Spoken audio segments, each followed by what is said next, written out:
Now, I suppose we could take this time to do a little highlight, since the chat is totally busted right now on Twitch. This is my Asari Adept build. Now, there's a couple different ways you can go on this, but I think in almost every build, people have chosen to use the stasis bubble.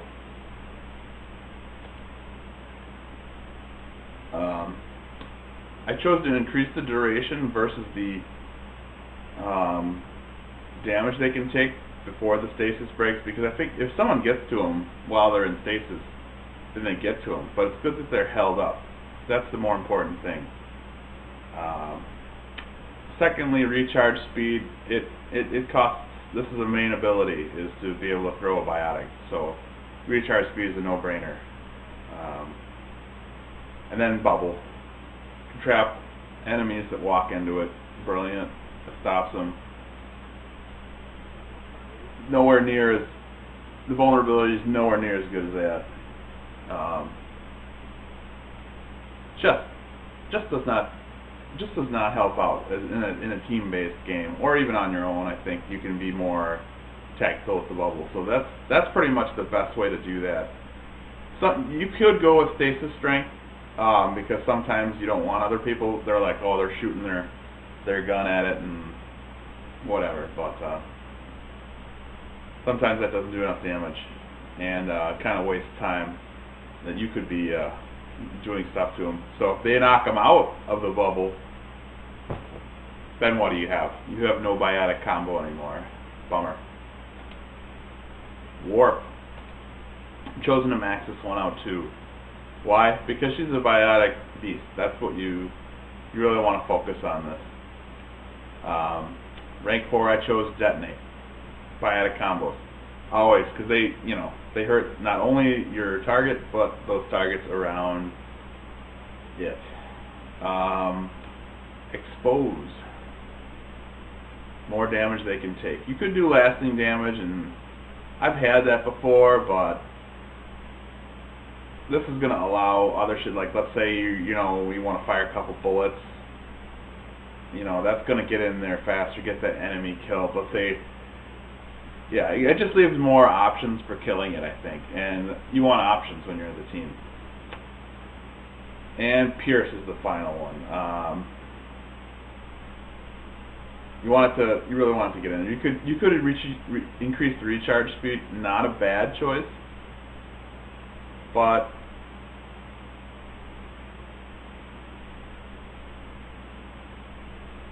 this is ultimately going to be a more, like I said, omnilateral helping tool. Next on the list is throw.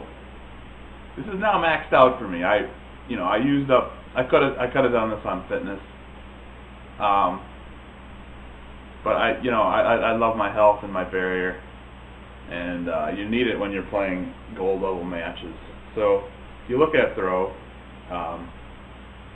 radius, that again, you're doing a broader damage. It's not as pinpointed, but odds are you're going to be up against more than one. So do that extra damage. Detonate, again, that spreads it out. Very nice. Recharge combo, not bad, but you're not. I mean, once you throw that throw, you'll probably be back down to 0 anyways. With the trigger biotic, so kind of useless.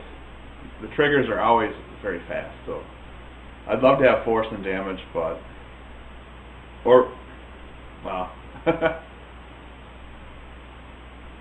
Hey, this is throw. What am I talking about? But yeah, makes no sense. This is a trigger. I apologize. I'm going off on the weird end here. And yeah,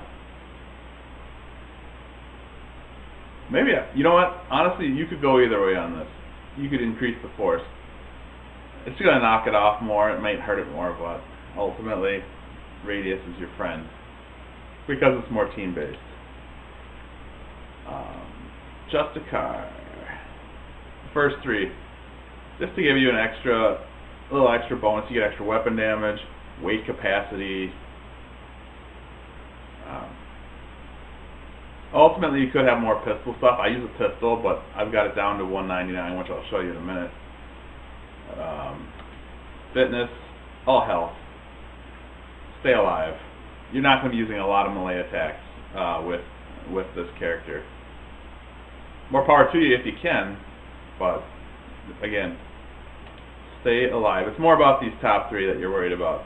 Usually you fill them all up. A lot of people, and I highly recommend the Acolyte Hurricane mix with bullet piercing. You know, you rip off the shields and then you just rip them up with the Hurricane. Awesome combination. Might be too heavy, might not be. I'm going for a good old fucking headshots. Headshots and more headshots. You know, armor piercing, lightweight. I've got it down to 199. I didn't need to have that Justicar edition. So we have what we have. This is just this one weapon. You can carry two weapons, but once you add a second weapon, you're taking longer to recharge your powers, which is the main attack of this beast.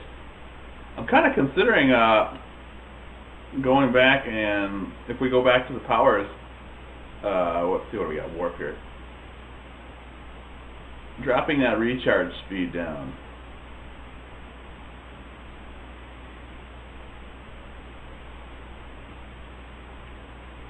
I think I did the math, and it's like only like it's a very small fraction of a second. And I think that's why it's not actually 35%, because you'll get these percentages, and it's just like, I'm like, really?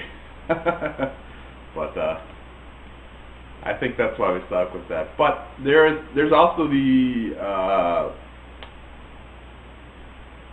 Asari that you can build that'll have 3 in fitness, 5 in Justicar, and then, you know, 6 in throw, or 6 in Justicar and 5 in throw and 3 in fitness. Pretty much the warp and the stasis are going to always be a stasis, guaranteed to be that way. Although you can, like I said, do that more hit damage, but going into random lobbies, general build, had the best luck with her. Tried the super offensive, but that extra fitness will always come into play. Hopefully this build will work for you. If not, well, there's tons of sites out there that can help give you pointers on where to go with this character. My favorite, apparently no one else is. No one's joining, but good luck.